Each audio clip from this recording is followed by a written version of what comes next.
Hi ladies, it's Dawn and welcome back to my channel. If you're new to my channel, I'm Dawn and I'm a 52-year-old woman here in the mature beauty community. I'm a wife, I'm a mother, I'm a registered nurse. And today's video is for my over 50 woman series that I'm doing. And this series that I'm doing is for women who are around my age, and we're gonna be navigating this journey together because like I said, I just turned 52 and I'm not through menopause yet, but I think I'm almost there. And a lot of things change during the probably 15 years from 45 to 60 or early 60s. So I'm just beginning or kind of a few years into that journey, and I thought that my experiences might be helpful to you. And being a registered nurse, I do like to do my research and share a little bit of medical knowledge with you. So the advice I give you will hopefully be safe advice and nothing I say will harm you. And so on that note, I just want to say that today I'm going to be talking about a pattern of eating that you've all probably heard about. It's a trendy thing right now called intermittent fasting.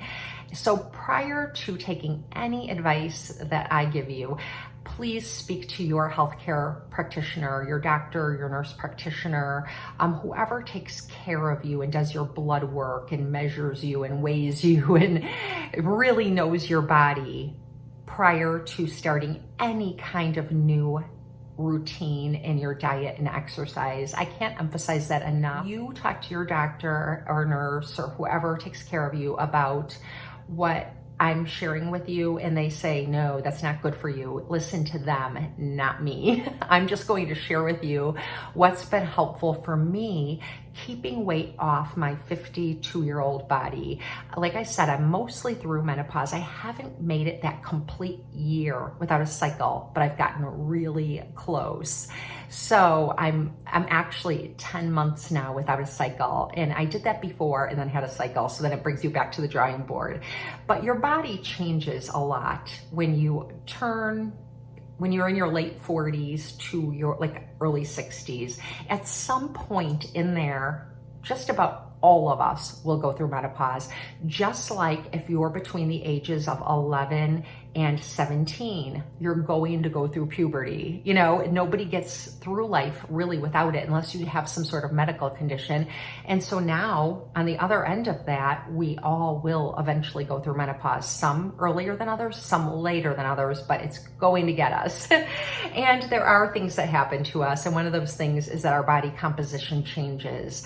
For a lot of women, almost all women, the way your body processes calories and food changes. Your metabolism might slow down a lot and you might put on weight in areas that you never put on weight before.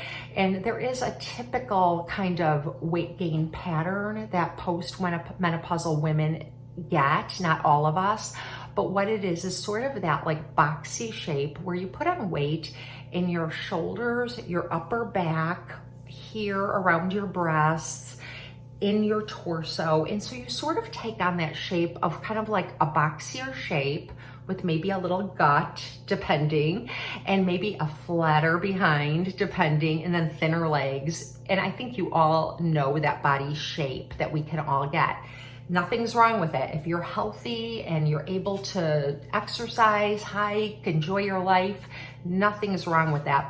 But it isn't the youthful shape that we get when we're younger and go through puberty, where our waist cinches in and our hips come out and we grow breasts. And a lot of us want to kind of hang on to that shape instead of taking on this new one, and that's true for myself. So I do have some strategies that I've been doing to keep my tummy flat and not put on weight. You know, I'm not in perfect shape, but I guess I'll stand up and show you show you my shape. Jeans. And you know, this is what I look like.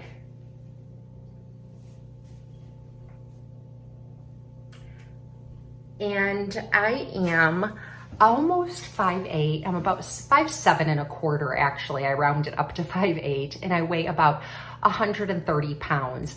I fluctuate anywhere from 127 to 132, and I do weigh myself twice a week because I want to make sure that I'm not creeping up closer to 135. If I get closer to 135, which I know is still well within the range of healthy for my body, I really have to start watching it, because once I get over that, I do start to put on weight in my waist where I never put on weight before, like in my tummy, and maybe even like a little bit right here, and that's new. So I know it has a lot to do with the physical changes that are happening as I'm getting older and going through menopause. So I am really careful to keep my weight in this range so that way I can maintain a flat stomach and, you know, still have a youthful shape. I'm not obsessed about it, but I do quite enjoy being able to share clothes with my daughters, and I don't dress, I don't think, overly sexy or anything like that. I'm a very casual dresser, but I don't know, I want to maintain that youthful shape. I don't love to exercise, but I do love an active lifestyle. I love hiking, I love walking, I love riding my bike, I love being active with my family, but I also love lying on the couch watching Netflix, and I love reading. And so I have to find that balance between everything. I like to do yoga and stretching exercises, and I don't love cardio. I'll do it, but I don't love it. So this video is about intermittent fasting, and I know you've all heard of it because it's very trendy right now, but it's a pattern of eating that I've always done because I've never been a big breakfast eater. I was, am a registered nurse, and when I was working in the hospital, I worked the night shift. I worked 12-hour shifts, 7 p.m. to 7 a.m., and then I would come home and not want to eat. I would want to sleep. So I'd go to sleep, and then I would eat breakfast when I would wake up around 3:30 or 4 prior to getting ready and going to work again. And I did that for years and years and years. And I just never loved breakfast after that. You know, I've just never been a big breakfast eater. So it makes intermittent fasting, a certain type of intermittent fasting, a little bit easier for me, but it might not be easy for you to skip breakfast if you're a big breakfast eater. I did take some notes, so I'm just going to go through like my notes and share with you what I've learned about intermittent fasting, how it works, how it can work for you, and why it's beneficial. And like I said, talk to your doctor or healthcare professional to see if this pattern of eating will work for you, because it is a pattern of eating that does include some deprivation. And if you are diabetic or suffer from low blood sugar, or, you know, if your unique biochemistry doesn't allow you to fast, then this will not be the diet or pattern of eating for you.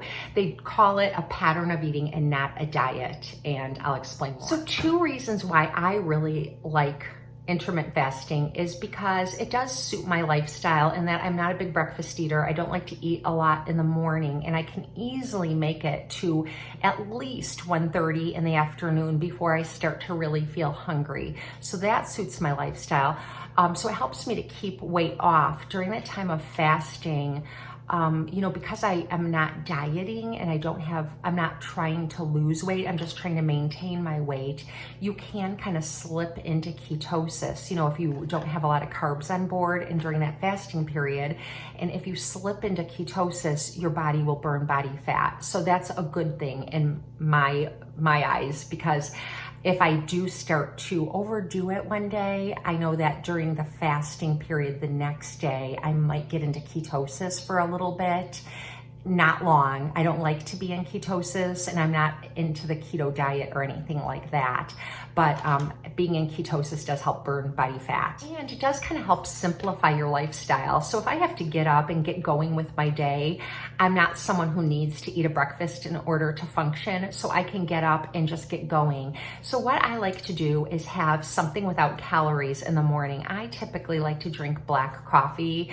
It took me a really long time to get used to drinking black coffee. I had to really get used to it. But I have to say, I think with the hormonal changes related to menopause, it made it a little bit easier. Some of my tastes and cravings have changed, and I sort of like that more bitter taste of coffee. Whereas when I was younger, I loved to drink those really high calorie coffee drinks like frappuccinos and lots of cream and sugar and things like that. And I remember I used to say that there's no such thing as too sweet, but now for sure there is such thing as too sweet for me. And so I do like to drink black coffee. But if you don't like to drink black coffee, it might not be for you. You can also drink black tea, or you can even put some xylitol or like a sugar alcohol that people use like when they're on the keto diet into your beverage, and that will still help. You'll still be considered fasting if you do that. Like sugarless gum and things like that are okay. They won't break your fast.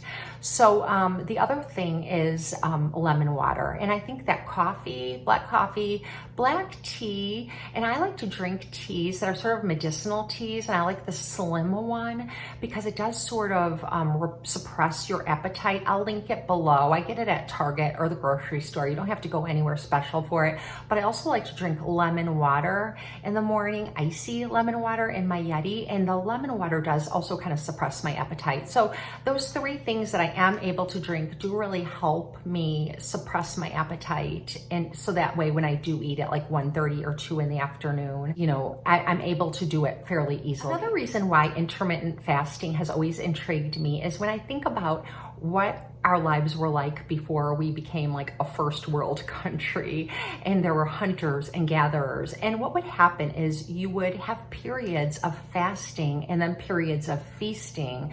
So you would definitely go long periods of time without eating food or eating very light or hardly anything.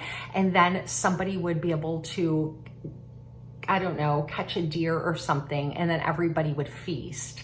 And so I feel like we're kind of meant to eat this way anyway, and there are some good things that happen to your body during the fasting period, like autophagy. And what autophagy is the definition is actually self-cannibalism, and it's when your cells kind of cannibalize other kind of broken cells or cells that aren't working as well, and it's sort of like a garbage system where you're cleaning out your bad cells through autophagy, and this happens when you're fasting.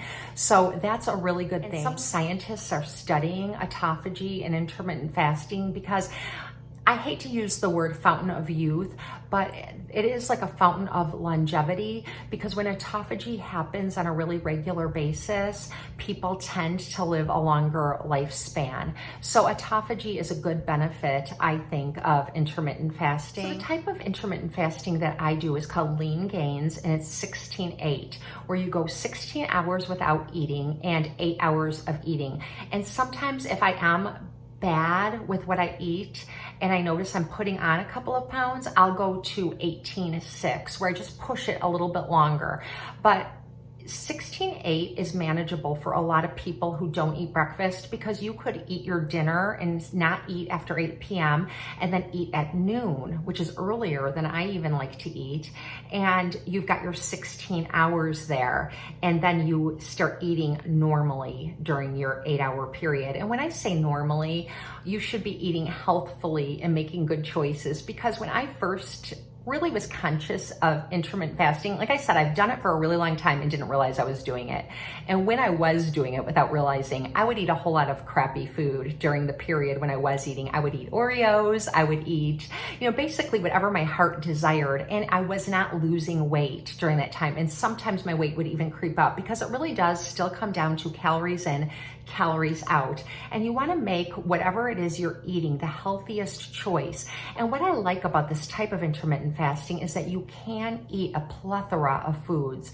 I tend not to eat a lot of grains, and I just started doing that when I turned about 47, because I noticed that pasta, potatoes, starchy foods, and a lot of grains do make me put on weight in the areas that perimenopausal and menopausal women put on weight, where I never did before. So that's why I think it's a really good change for women over 50. And if you are intermittent fasting and notice that you still are putting on weight, or that your body composition is changing, try eliminating grains. And I will make a video about that, because I've found some wonderful things to do to make me not miss grains, which I missed grains for a really long time. I missed those starchy carbohydrates for years, but now I've got it all under control. Pretty much. I have days, but you know what I mean. I've figured out things that I can eat in place of those grains, and they leave me satiated and not craving them. But that's a different video. So when you're in your window of eating, that 8 hour, if you're doing lean gains, 16-8, or if you're in your window of eating, you do want to eat as healthfully as possible, and you want to eat a wide variety of foods. A lot of greens, a lot of orangey foods, like, but I do eat some carrots. You know, I'm not keto. Carrots do have a lot of sugar in them, but they're healthy. And I do eat a lot of greens, and I do like to drink green drinks, and I do like to eat a wide variety of foods, including meat. So I do pretty much eat what I'd like to eat, minus a lot of starchy grains during my eating window, and I'm perfectly satisfied. One thing I will say about fasting 16-8 or 18-6 is that women tend to do better with shorter fasts. Science has shown usually 14 to 15 hours. And so if you are new to intermittent fasting or would like to try it and your doctor or medical practitioner thinks it's okay for you to do, you could start with, 12-12, which is probably normal for most people, and then go 14 hours and then bump it up to 15 hours and then bump it up to 16 hours. That's what I did. I found it easier to stretch the time in smaller increments, and women just tend to do better with shorter fasts than men, just because if you are menstruating still, it can mess up your cycles sometimes if you have your fast too long. So if you are someone who isn't through menopause and you're still menstruating and all that, you might want to try a shorter fast. And I do subscribe to a Facebook group called Intermittent Fasting for Women. And I think it's really important for women to read about intermittent fasting for women and enter groups for women, because we are biochemically so different from men. So it's not, just don't look up intermittent fasting for everyone. Think about it from a woman's standpoint, and particularly a woman of whatever age you are. There's another method of intermittent fasting called 5-2, and this is called the fast diet. And what this entails is going 5 days of the week, eating normally, whatever 5 days you want, but 2 days of the week, you're going to restrict your calories to 5 for men and 600 calories a day for women.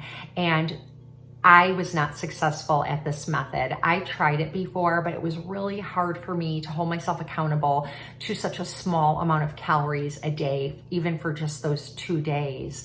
So you have to have like 2 small meals of like 300 calories, and 300 calories could be like half of a peanut butter and jelly sandwich. So that would be like one meal, and that's 300 calories. So I found that incredibly restricting, and I was hungry all the time, and I was grouchy all the time. So I feel that the 16-8, the lean gains method, works better for me. But if you're someone who can fast like for a day and just have very, very restricted calories just twice a week, this might be the method for you. Okay, and there's another method of intermittent fasting called Eat, Stop, Eat. And basically that just entails fasting for 24 hours completely, once or twice a week. People build up to how often they can do it. I cannot do it. I've tried. I cannot do this one.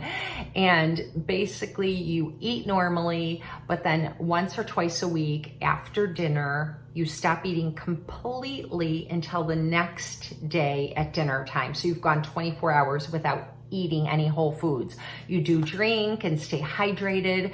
I don't know about drinking juice or anything during that time, like for some sugar or anything like that. I've never been interested in that type of fast, but I know that that's a type of fast that some people do and they're successful with, but that's not the one for me. Like I said, the one that I like the most is the 16-8 or 18-6, and that's what I do. And I do that pretty much every day of the week. There usually is a day, maybe once a week, where I completely fall off the wagon and I eat really crappy that whole day, but it never really destroys my diet because I just get right back onto it the next day and I'm able to kind of make up for it. So I don't really feel like I'm depriving myself. And if there's like a celebration coming up, like a birthday or a big dinner coming up, I'll know in advance usually. So I'll just account for those calories somewhere else during the week. I'll think, well, on Tuesday, I'm going to eat salads and soup and eat really light because I know that on Saturday, we're going to go out to this Italian restaurant and I'm going to want to eat pasta, or, you know, I'm going to want to have that piece of cake. So you're not really depriving yourself. You're really eating, I think, the way that you should, where sugary foods are a sometimes treat. And they only happen like once a week. Some people like to have a cookie every day, and that's fine too. You just account for it in your calories because really, like I said, at the end of the day, it's calories in and calories out. So you do still need to watch your calories and what you're eating and make sure that you're not eating more than you're burning off.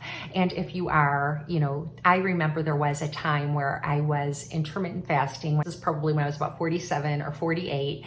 And I was working out twice a day, and I was trying to lose like 3 or 4 pounds, and I wasn't losing weight, but I was fasting, and I even increased my fast to 18:6, but I was eating a lot of really bad food. Like I was eating like a donut in the morning for breakfast, right? I'd think about my day and I'd realize all the sugar and carbs I let sneak into my day without hardly realizing it at all. So I'm like, I wouldn't eat a donut, but I'd eat like maybe a couple munchkins, and I think, oh, they're just a couple of munchkins. Certainly that's not going to ruin my diet. But then later I might go through Starbucks and have like a pumpkin spice latte. Well, that's loaded with sugar too, but you don't really think about it. It's just coffee, right? So if you really write things down and take account of what you're putting into your mouth, you might realize that you're eating a lot of sugar and sweet food.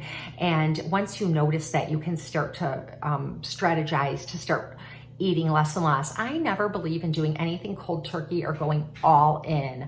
I feel like things should always be kind of handled in baby steps. So the first thing I worked on was my fast, trying to go 16 hours with an 8-hour window of eating.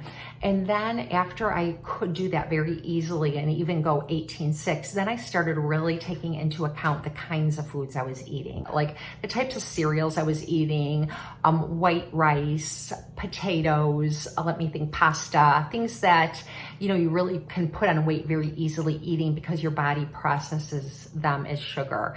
So then I started being more conscientious of that. And when you start to realize what you're putting into your body, it becomes more easy to kind of control what you want to put in your body. And now I really don't have to think about my food all that much, and I can enjoy my life and not have to worry about it. I never want to be one of those people who's always thinking about food. I mean, I do think about food, but in enjoyment, like what am I going to eat today or when am I going to eat today? But I don't like think about food like how am I going to eliminate calories or what am I going to restrict? I don't like to ever think of it as being restrictive, because if I'm restricting myself, then all I'm going to think about is that thing that I'm not allowing myself to have. So I would really caution you from taking that kind of attitude about your diet. Start to think of it as, you know, start to think about it of what you can eat and being more conscientious. And I really like to think about like, what is the healthiest thing I can do for my body? Because when I'm doing something really good for my body and taking care of myself, my mental clarity is going to be good, my skin's going to look good, my hair is going to look good, I'm going to fit into the clothes I want to wear, and then I'm going to feel really good about myself. So anyway, I hope that this little overview of intermittent fasting for women over 50 is helpful to you. Let me know if you have any tips or tricks that you would like to share down below in the comment section, or let me know if this is something that would interest you, if you've ever tried it, just anything. I love interacting with you, and I hope you have a blessed and beautiful day. I'll see you next time.